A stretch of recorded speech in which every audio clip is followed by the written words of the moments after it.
Hi, I see some people popping in.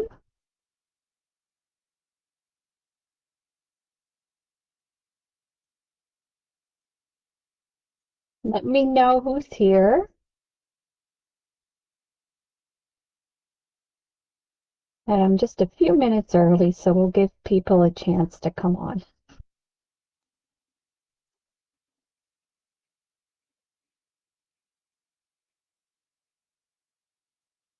How's everybody doing? Hi, Vicky.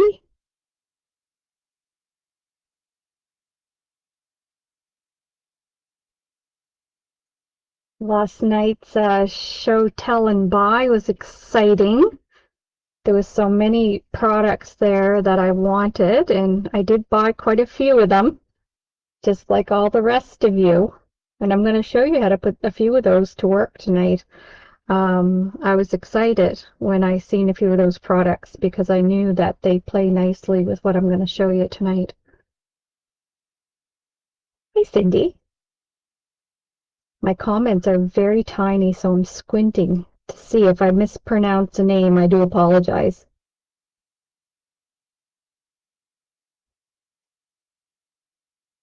Anybody going to play along tonight? Hi, Vicky. Oh, same Vicky. Looking forward to the new Planner Club. Yes, that is certainly going to be an exciting experience, I do believe. It's something that Heather had talked about for a long time, and I'm so happy that she's finally doing it. Um, I think it's going to be a lot of fun. And just remember, like planners, you can make them whatever you want, and you can have several on the go at once. For an example, whenever any of us do these technique classes or um, you can join in with your own stuff and do it right in your planner and then take notes as you're playing along. And that's just like that would be a technique planner. It's just endless. You can have a planner for all sorts of things. Hi, Patricia.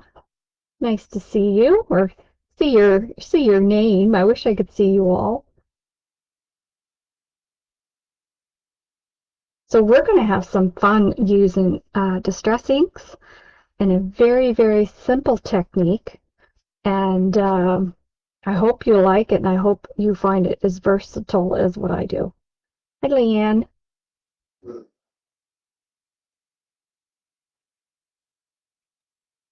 I'm just going to give it one more minute, and then we'll get going. Yeah, this is going to be very simple, very easy. And I'm going to show you a few different variations of this. I was reminded by it because I did cards using this technique a few years ago, and you know how your Facebook does the memories? Well, it came up as a memory for me, and I'm like, yeah, I need some thinking of you cards. So I'm going to use that technique again, and then I'll share it with my friends. So let's get going because it's 2 minutes after 7 my time, and it's 2 minutes after 6 if you're in Ontario. So that's terrific. So this technique is so simple, but when you're doing I don't know, like delicate cards, thinking of you, sympathy cards, that sort of thing. I find it's just enough color, but there's enough white space. And sometimes I'm not really good at leaving white space on my projects. And when I do, I really do like it. So this is a case of that. These colors are the ones I like the most from all the examples I'm going to show you. So these are the ones that I thought I'd do again tonight. So this one is ice spruce. And these are regular distress. You could use oxides if you wanted to.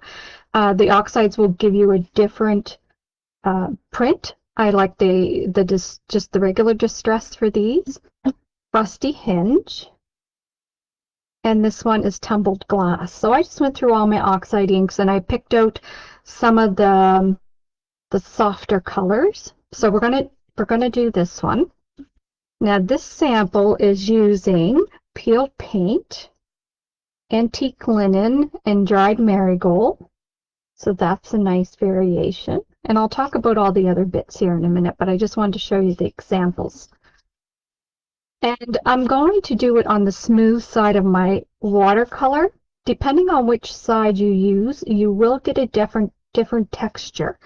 So this one, I used it on the bumpy side of the watercolor paper, and the ink doesn't flow as smoothly.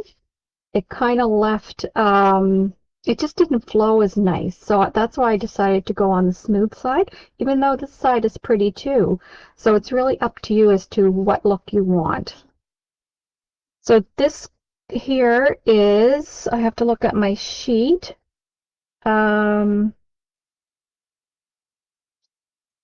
This, I think I told you the wrong one.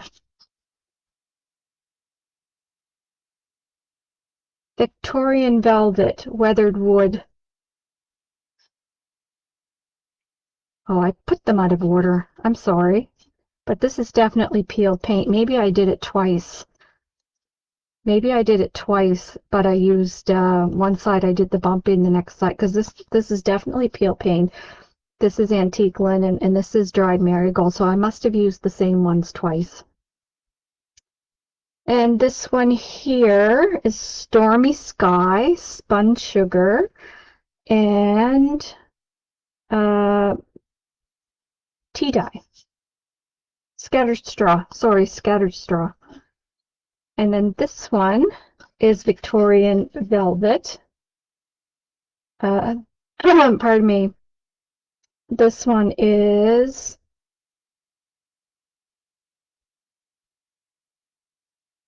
Tumbled Glass again. And then this one is Spun Sugar. So it's just different combinations. So go through your ink and see what you like. So for the circle, this is like a foil. It's like one of those foil sheets that you run through your mink machine. It's the heated foil. So I did a whole bunch of backgrounds with what I had. It was already had the black ink on it, so I just ran it through with foil, and then I cut 2-inch circles. This little sentiment come from an old Hero Arts die set that I had. This leaf, there was a bunch of different ones in a set, and it was before I started putting the names of my dies on my package. So I don't have the true name, but it looks like something that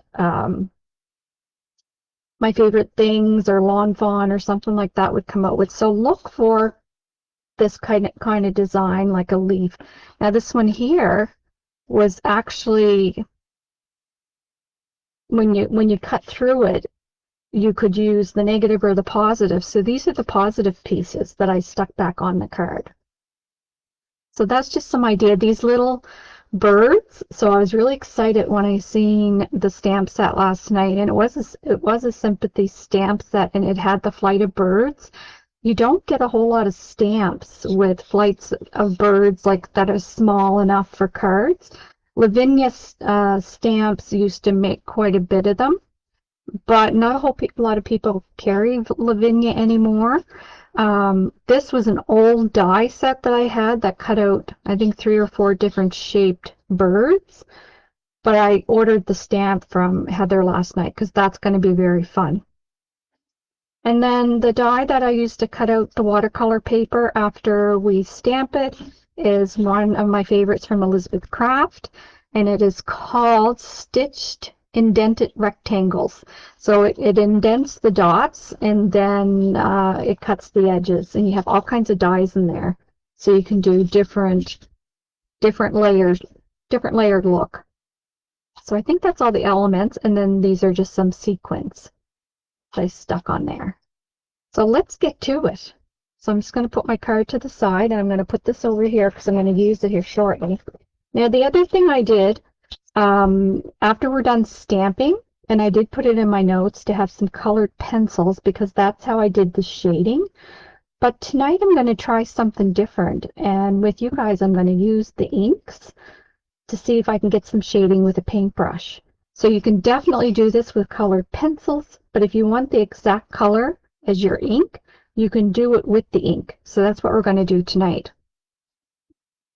So this is my watercolor paper, and I'm going to use the smooth side. You do need a little block, depending on how you want. You could have like one large block that's one solid color, but I liked having the variation of 3 colors, so I found a block that pretty much fits. So this is a 2 by 2 block. So you need a block and you need your ink. So I'm going to start with the ice spruce, and the other thing you need is some water. And I'm going to get some paper towel ready to clean my mess. And then the other tool we're going to use here tonight is the heat tool. So Heather showed this last night, and this is the Ranger heat tool. And I tried to get in there as to why this is a good purchase. So I do have an embossing gun, but I just use my embossing gun now for embossing. I purchased this because this one is fabulous. It will, if you're getting into alcohol inks and you want to push them, like make them flow with some air, but air that's not so hot or so harsh that it's going to just splat. This is a great tool for that. It has a gentler heat. I don't like this one for embossing. So I find you just have to stay on it too long and it takes too long to really heat up. So I do like my embossing gun to emboss.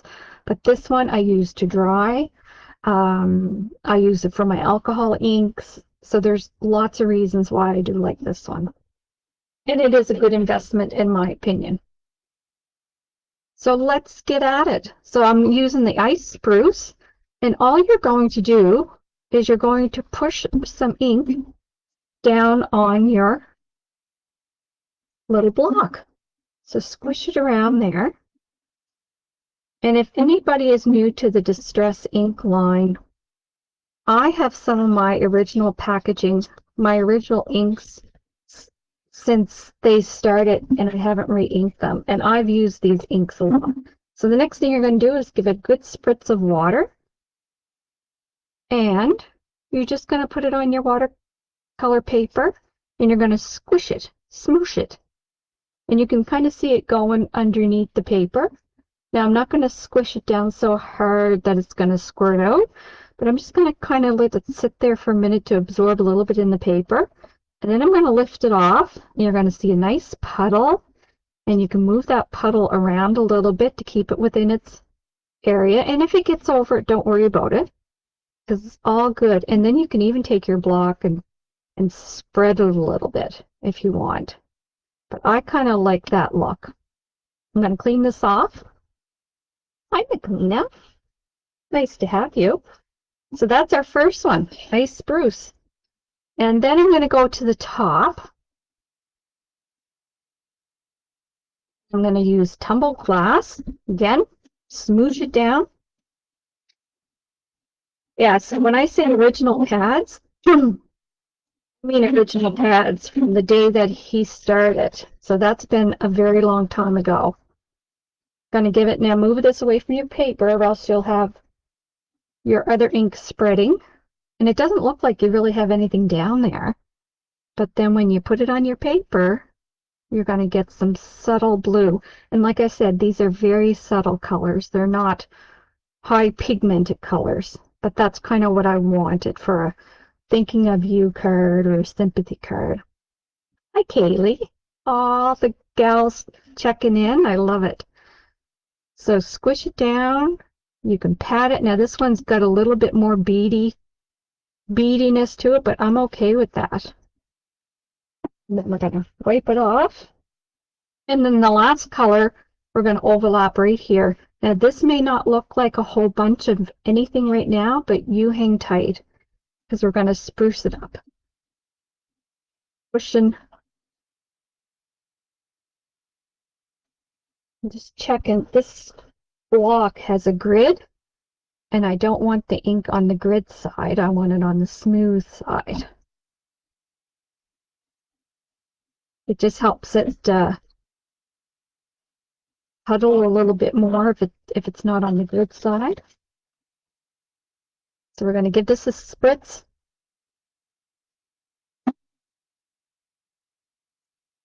And we're just going to lay it down, and it is going to overlap a little bit on both of those colors. And I'm going to squish it down really nice and firm, and you'll see that it's going to bleed a little bit into each, but that's okay because it's not 100% 2 by 2 by 2. It's a little bit smaller than that.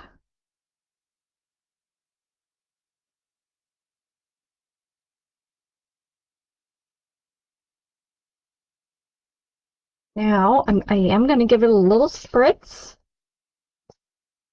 Now, this is a nice spritz tool, Spellbinders. I like them all, though I have a Ranger one.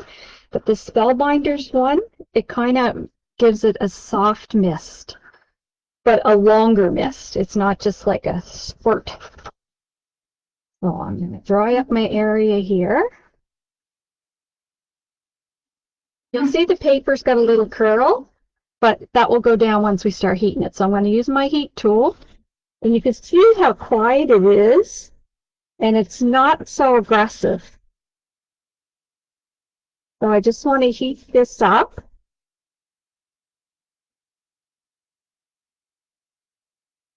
And have it dry for the next step. And we'll be using this a few times as we lay color down.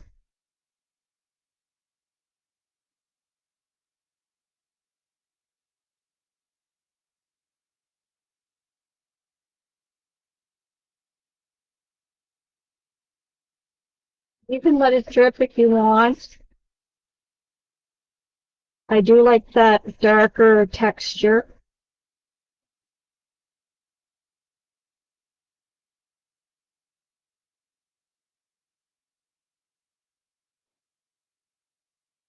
So now there we are. If we were going to use our pencils, I'd bring them in now, but we're going to use our ink.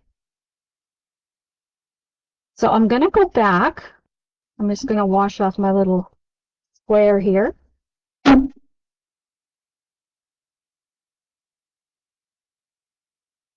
I have water in my owl mug, and I have a paintbrush here to the side. So we're going to do our tumbled glass, and I'm just going to push a little bit down on my glass mat. And for those of you that are getting new glass mats, I'm jealous. They're so pretty. I have this larger Tim Holtz one, and there's absolutely nothing wrong with it. So I can't justify buying another one right now, but those new options are very pretty. So just going in, I wet my brush a little bit, and I'm just picking up some ink from the glass mat, and I'm just going to try to hit some highlights. So when I do highlights, I find where the ink has naturally pooled, and I'll kind of go on the outer areas to make it darker. Find my brush is wet enough.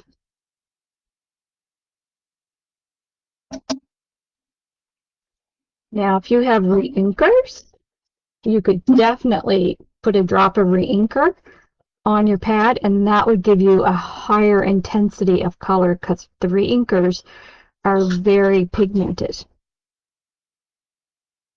So I'm just going to like dot that on, and you can see that it's starting to just darken the edges a little bit, and that's going to provide you some definition. And this is where you get to play. So you just kind of get lost in it. You could have a movie on, and you have to kind of pay attention, which means that's how come crafting is so good to relieve stress and tension. It's because it kind of makes you forget everything else. Now I'm going to go in here and put some darker color, but I love how that rusty hinge bled into the blue, the tumbled glass, because we can add some highlight. And again, you can't see any ink here, but there's loads of ink down on my glass.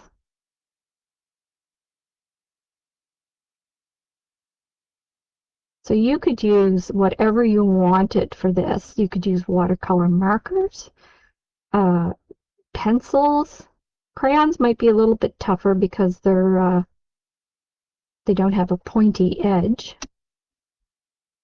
But anything with a point, you can do some watercoloring. So I'm going to kind of go outside the edges here as well. Sorry about that. I didn't turn the volume of my phone down. So I do apologize. And you just do little dabs until you're happy with the outline of it.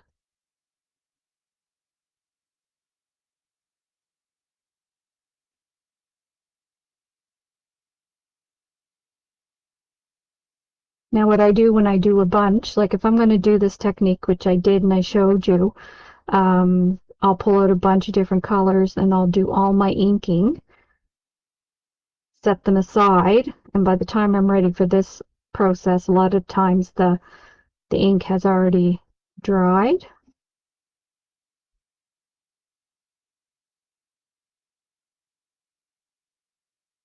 Has anyone ever done this kind of art before? And I don't know what you would really call it.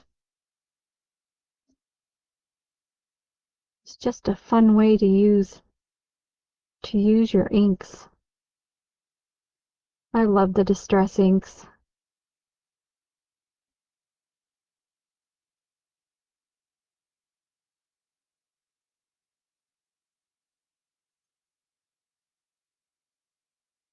What's on your guys' agenda this weekend?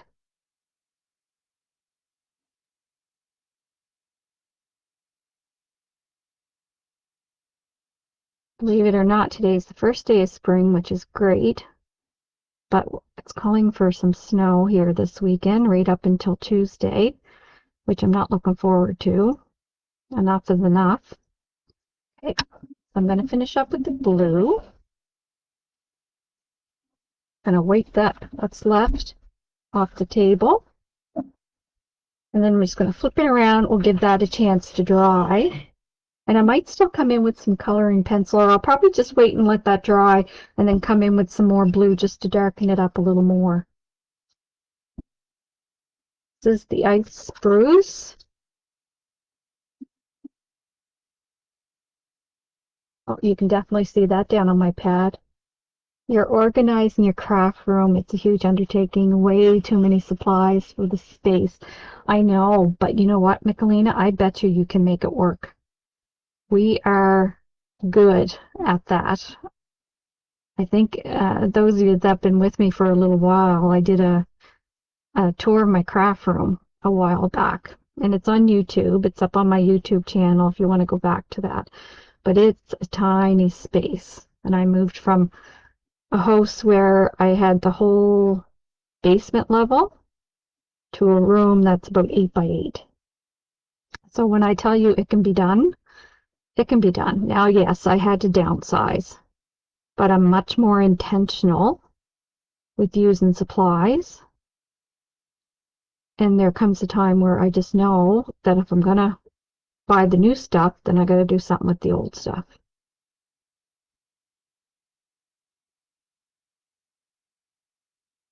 I'm having fun doing this.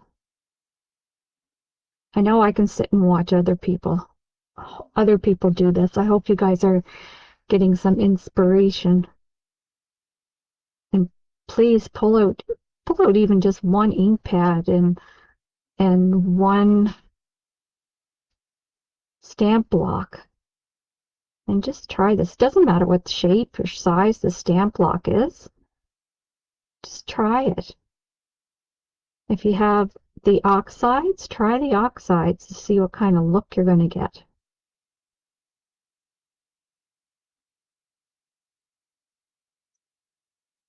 You're going to try to de-stash as well. Yeah, that is a huge undertaking, but it feels so good when you're done. I do a good de-stash, well, several times a year.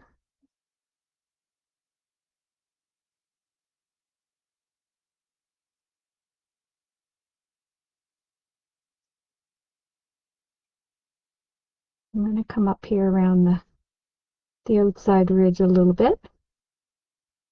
Now this is a size 8 rounded brush, and I do like this size of brush for a lot of different watercolor. I have some smaller ones, and then I have some gigantic ones. Yes, it is very relaxing. I can't wait for you to try it either. And you can certainly, like, if you have big flower stamps or anything like that, you can use this technique on that as well. It would give you a really nice feathered look if you stamped it in the same color and then went back in and did some shading. And what's nice with weathered wood is it has like, it's a bluish, blue, gray, green. And when it dries, it kind of leaves this green undertone, which is very nice. Now, the other thing you can do is you could go in with a stencil and then using the same ink, like go through the stencil on each section. There's so much you can do. But it's amazing when you do tone on tone, you do get some nice looking art.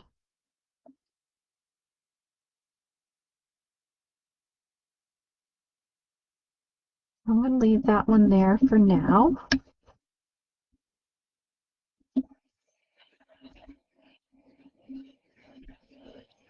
And then Rusty Hinge. I love Rusty Hinge.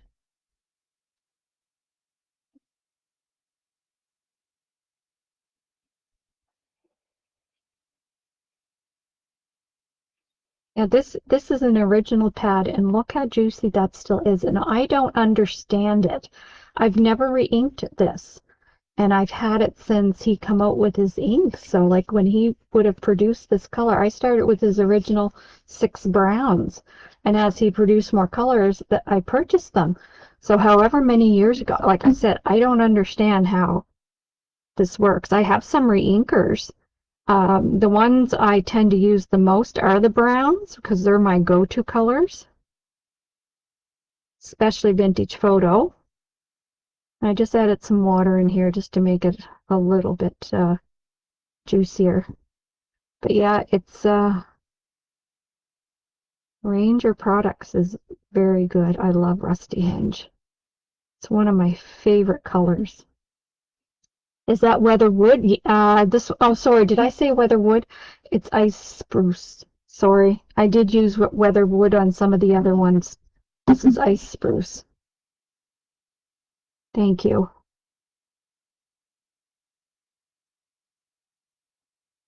And I guess that's where it gets its name, ice spruce, because it's the blues and the greens.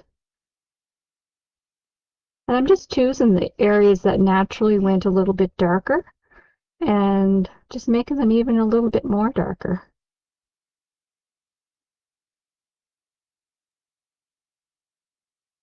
And even if I use colored pencils, this is kind of my way I do it. I'll do a little bit, step away, kind of let it settle, and then if I need more, I'll come back and do more. But this one has a nice dark, almost like a veining. So I'm just going to follow that.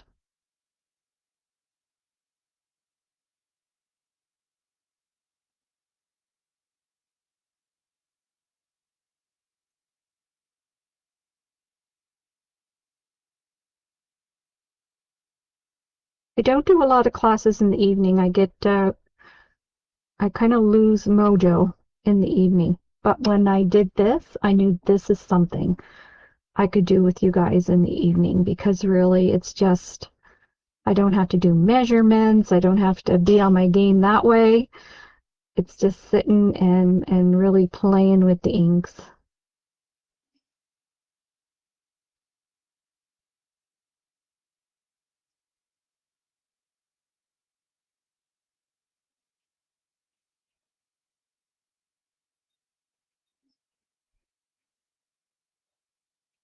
The other thing you can do is do some splats. So you can pick up some color.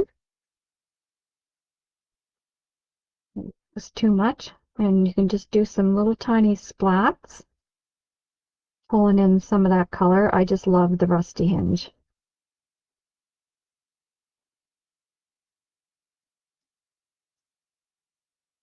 There's all kinds of things you can do.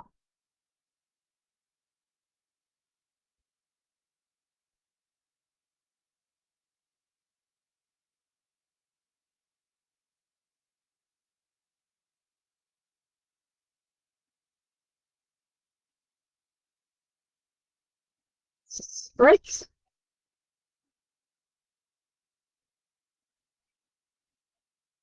Use my heat tool and dry it up really good.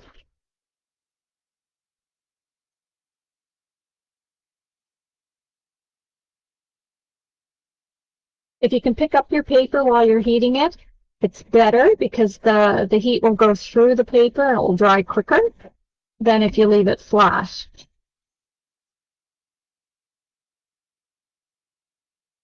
And then you could do some splatters with the other colors as well.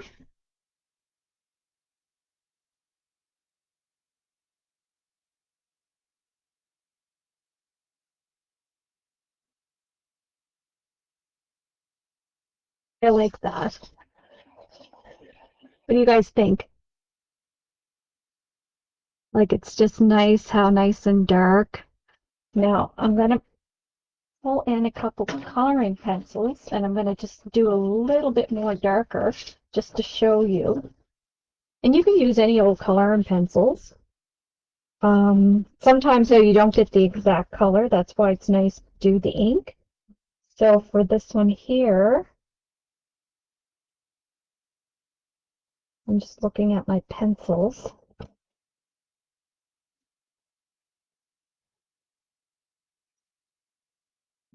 This is an old set of chameleons, I think they're called. I won them at some sort of scrap event. So they're like double-sided. So when I use the color and pencils, I keep to the very edges and just in a squiggly motion. I really like the look of both the paint, the ink, and the pencils.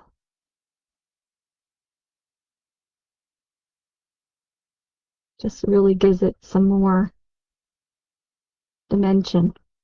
And that's all you're doing is you're building shading and it looks like it's different levels.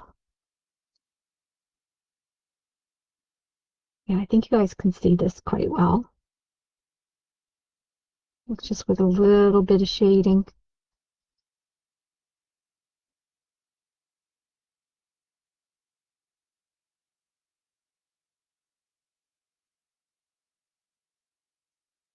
I'm just going to go down that natural line of the block.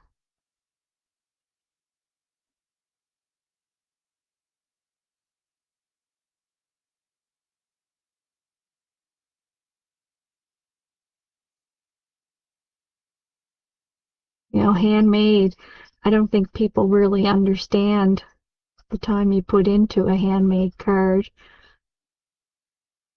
You could mass produce. You don't have to be as fussy as what I'm being, but I just really wanted to get you to experience what it could be like using all the different layers. So this one is nice spruce.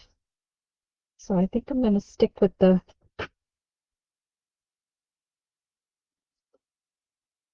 this kind of gray. You can start to see, like when it dries, the nice color of greens that ice spruce brings in.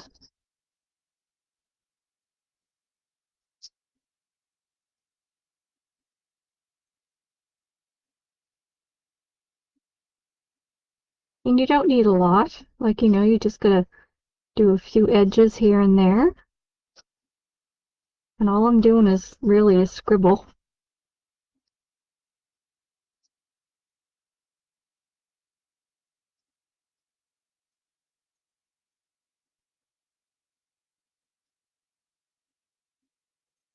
And then we'll add a little bit of blue and then we're gonna dot cut it. So for the blue, No, that one's no good. It's too. That is the nice thing about using the inks because you get the exact match. In pencils you won't, but sometimes you don't need the exact match. You want a little bit different color so it really pops it out.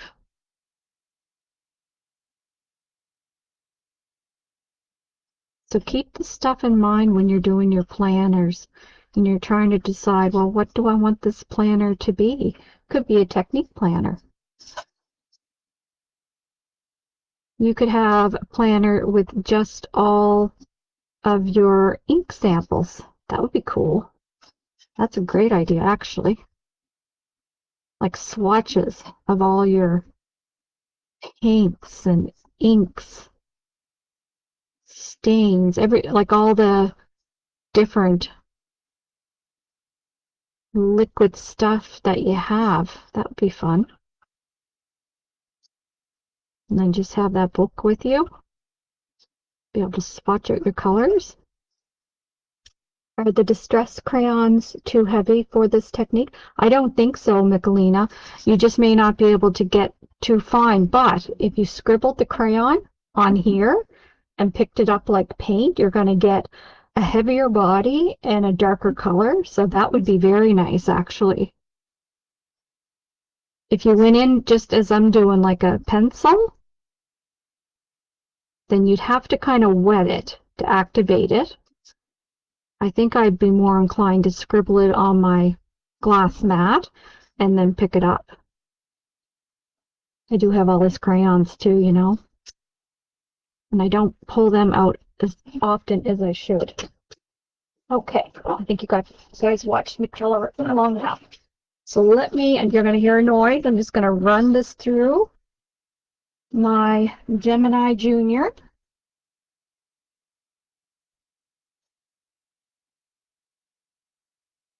I'll stand up for this. Okay.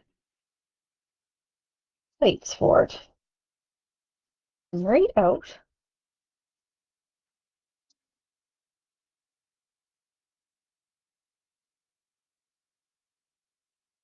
Where they fight me. Oh, there we are.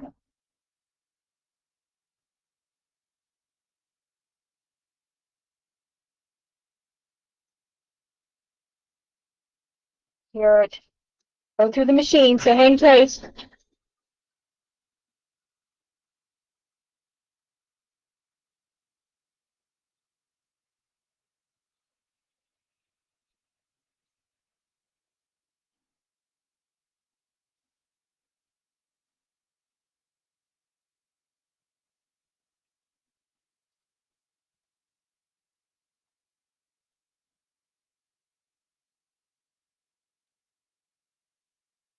Gonna bend my cardstock. So I have I like putting my cardstock in my panels, and it's one of those refrigerator bins. So it's like quite a large acrylic bin. So I'll just go through, and when I start getting low on either card bases, card fronts, I'll just cut a bunch and I put them in the bin so they're always at the ready for me to grab. So I have a bunch of different card-based like fronts made with watercolor, distress paper. There's some in there with vellum, regular cardstock, craft cardstock. So I just have a whole bunch of different pre-cut. Now watercolor paper is quite textured and heavy. And if I'm going to go through the process of making a nice handmade card, I want to make sure this sucker isn't going to lift off. And I overdo it with the tape. I really do. And I know that. But I want my cards to lay nice and flat. So I'm putting straight, I know, overkill. But I want this to be nice and flat. And if you're sending somebody a thinking of you card, you want it to be nice. Garnishing that down.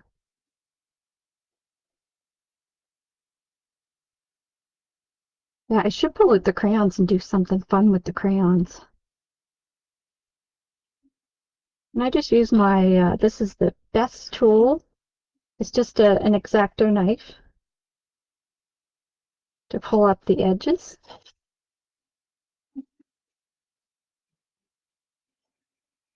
So I'm going to put this as centered as I can.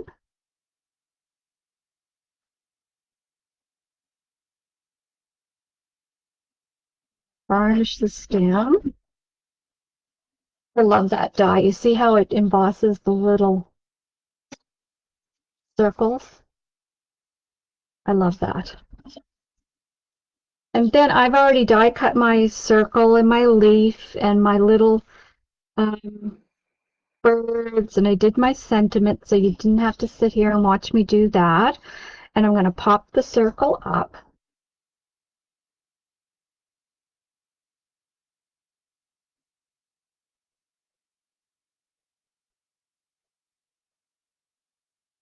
The nice thing about small spaces, Nicolina, is everything is pretty much in my reach.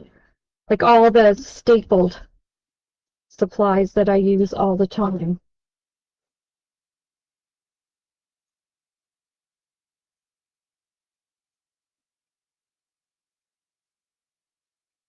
I'm just going to overlap that one. Stick it down there. I am going to put some foam tape behind this one as well. And I have this skinny foam tape. You have to have all the tape, all the different kind of glue.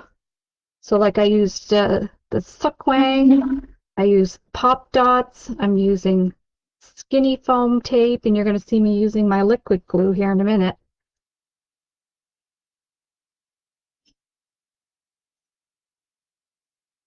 Oh, before I do that, I got to put down my leaf.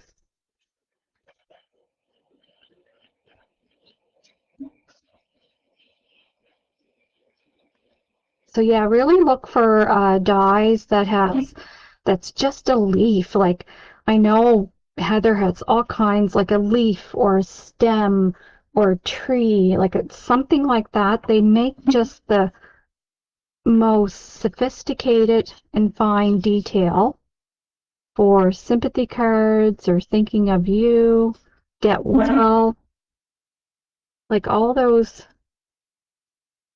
kind of cards. And now I'm going to put this one down, thinking of you. And then we're going to put our little birds. They are so tiny. That's what's going to be nice to have a stamp.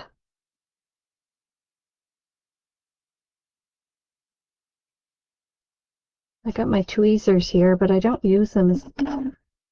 Sometimes they're more trouble to me than just because I haven't practiced enough. Once I do it a few times, then it's good.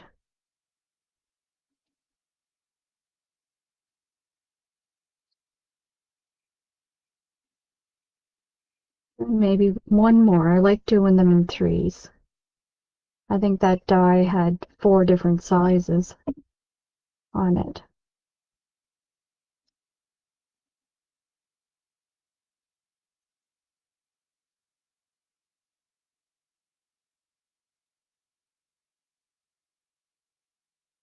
Then the only thing we have left is we're going to put on some sequins. So the rest of the card comes together really quickly. And if you're going to do this, do a bunch and just have them at the ready.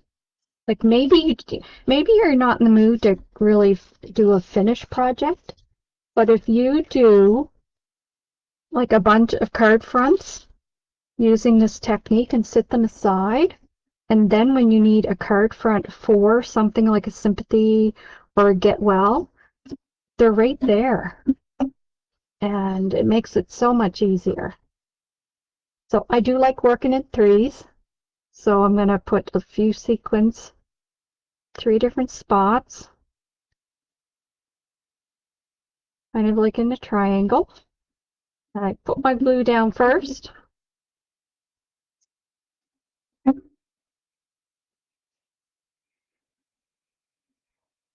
I'm just going to pick up my sequins. And you can use liquid pearls. You can use gems, but I like the orange with the rusty hinge color.